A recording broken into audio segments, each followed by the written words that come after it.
Hello friends, আজকে আমি শাপলা দিয়ে একটি মজাদার রেসিপি রান্না করে দেখাবো। শাপলা কেটে ধুয়ে নিয়েছি আর ইলিশ মাছের মাথাও নিয়েছি। তো চলুন কিভাবে রান্না করছি। শাপলা কেটে এভাবে গরম পানি দিয়ে একটু সময় ভিজিয়ে রাখবো, যাতে শাপলার কষটা বের হয়ে যায়। অনেকেই রান্না করেন, বলেন যে শাপলা রান্না করলে কালো হয়ে যায়। দেখুন, আমি যে পদ্ধতিতে রান্না করছি, এই পদ্ধতিতে যদি রান্না করেন শাপলা কালো হবে না, দেখতে ভালো লাগবে রান্না করার পর, আর খেতেও অনেক সুস্বাদু হবে। তো ইলিশ মাছের মাথা এবং লেজ ভেজে নিচ্ছি। ইলিশ মাছ এমনিও সুস্বাদু একটি মাছ, যে কোনো জিনিস রান্না করবেন খেতে ভালো লাগবে। আর শাপলার সঙ্গে তো অসাধারণ মেলবন্ধন, বলে আর কি বলবো।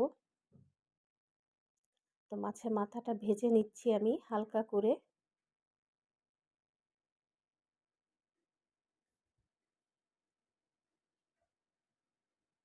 মাছের মাথা ভাজা হয়ে গিয়েছে, এবারে নামিয়ে নিচ্ছি।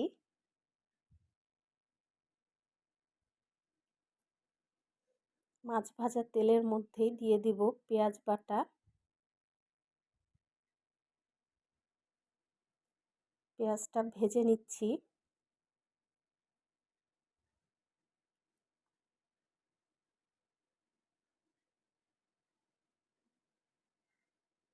এবার দিয়ে দিচ্ছি হলুদের গুঁড়ো, সামান্য লাল মরিচের গুঁড়ো। চাইলে আপনারা এটা কাঁচা মরিচ দিয়েও রান্না করতে পারেন। এবার একটু পানি দিয়ে মশলাটা কষিয়ে নিব ভালো করে।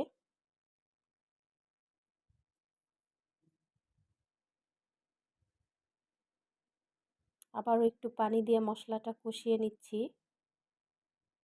মশলাটা ভালোভাবে না কষানো হলে মশলা একটা গন্ধ থেকে যায়, সেজন্য ভালো করে কষিয়ে নিতে হবে।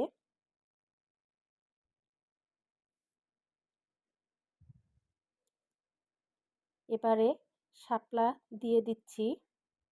দেখুন, গরম পানিতে ভিজিয়ে রাখার কারণে শাপলাটা একদম কমে গিয়েছে, আর কালারটাও দেখেন সবুজ সবুজ রয়ে গিয়েছে, কালো হয়নি। এবার দিয়ে দিচ্ছি স্বাদ মতো লবণ।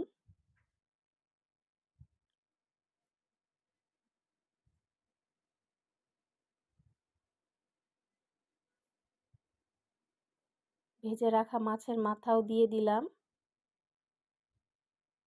দিয়ে নেড়ে দিচ্ছি।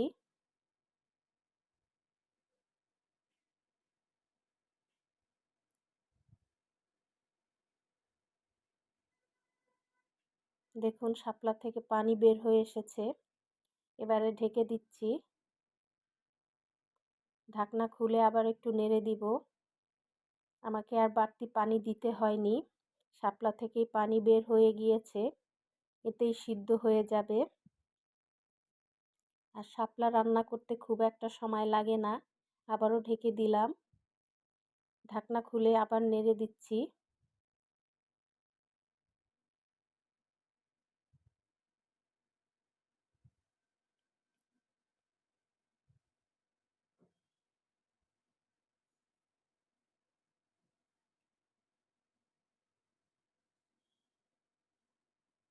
দেখুন, মাছের তেল বের হয়ে গিয়েছে, একদম শুকনা শুকনা হয়েছে। এবার নামিয়ে নিব। তৈরি হয়ে গেল শাপলা দিয়ে ইলিশ মাছের মাথা দিয়ে রান্না। যদি আমার রান্নার ভিডিওটি ভালো লেগে থাকে অবশ্যই লাইক করবেন, কমেন্টস করবেন আর শেয়ার দিবেন। ধন্যবাদ সবাইকে।